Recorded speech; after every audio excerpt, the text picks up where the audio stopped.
Arizona State moves to the Big 12 Conference this season out of the Pac-12, and they are welcomed to the conference with an absolutely brutal schedule.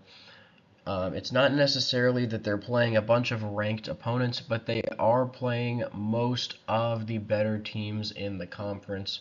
A lot of 7, 8 win teams on the schedule here. It's really going to be tough for them to find their way through this schedule to a bowl game. Unfortunately for the Sun Devils, they're most likely going to end up with a losing record in 2024. Looking at that schedule, the first 3 games are all winnable. Mississippi State's definitely going to be the toughest out of the 3. Mississippi State's one of the lower rated teams in the SEC, but they're still going to be a decent team. They're also going to struggle to make a bowl game largely because of their schedule, but it's still going to be difficult for Arizona State to win this one. The home field advantage will help, but really, really tough game there. Definitely not an easy one to predict in week 2. And now let's look at that Big 12 schedule. A road game at Texas Tech is not an easy way to start. The Red Raiders are most likely going to end up as a 7 or 8 win team this season. 7 wins is probably the lowest they'll go. They've got a pretty solid roster, should be pretty decent this season. After that bye week, Kansas and Utah, both very difficult games. Just realistically, Arizona State's not going to win either of those. The road trip to Cincinnati is probably their easiest game on the Big 12 schedule, along with the home game against BYU. They'll most likely be able to win at least one of those 2. But Oklahoma State, Kansas State, Arizona, all on the road. Incredibly difficult. 3 of the better teams in the conference. And UCF on November 9th. Even though it's at home, the Knights are a pretty solid team. They got a lot of speed. They're going to be tough to keep up with on the scoreboard. So another one where we just can't quite see Arizona State winning. They have 6 home games and 6 away games, and 4 of their opponents are ranked in our rank and file top 25, which gives the Sun Devils a schedule difficulty of 6 out of 10.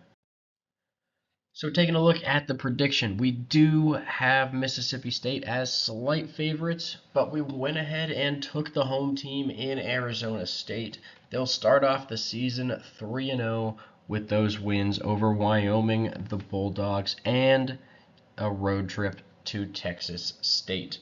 The Big 12 schedule is where things take a turn for the worse. Those first 3 games, like I mentioned, at Texas Tech, and even with the bye week before, Kansas and Utah are both just incredibly difficult games. Don't have Arizona State winning any of those, which drops them from 3-0 all the way down to 500. They'll bounce back with a win over Cincinnati on the road. The Bearcats are most likely going to be the worst team in the conference. If not, they'll be the second worst team, only in front of maybe Houston.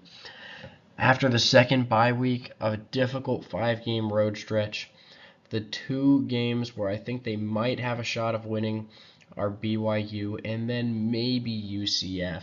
That one being at 30%, it does fall into the likely loss category, whereas BYU at 40% is a toss-up.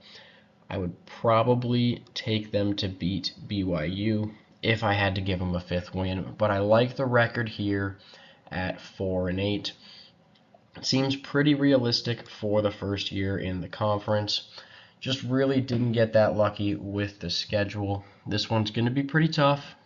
I think, honestly, the best case scenario is most likely 5-7 if they are able to beat BYU. If they win the UCF game, I just don't really quite see them hitting 6-6. They'd probably drop either the road trip to Cincinnati, the game against BYU, maybe Mississippi State. Even Wyoming's a game that they could potentially lose. So really tough schedule. It's unfortunate for Arizona State fans. The projected record sits even lower than the predicted 3.7 and 8.3, so it favors a potential 9th loss somewhere. But still close enough to 4-8. We do keep the record there. FPI, for some reason, absolutely loves Arizona State. They have them at 7.8 and 4.2. I'm not quite sure if that number's right. I'm going to go check that right after recording this, and we'll go ahead and update it if it's incorrect, which I'm guessing that it is. I just don't really see how that would be possible. So if you have no idea why I'm talking about that, saying 7.8 and 4.2, it's probably because I went back and changed it because we had the wrong number get put on this slide. So thank you guys so much for watching. Please make sure to like and subscribe, and we'll see you in our next video.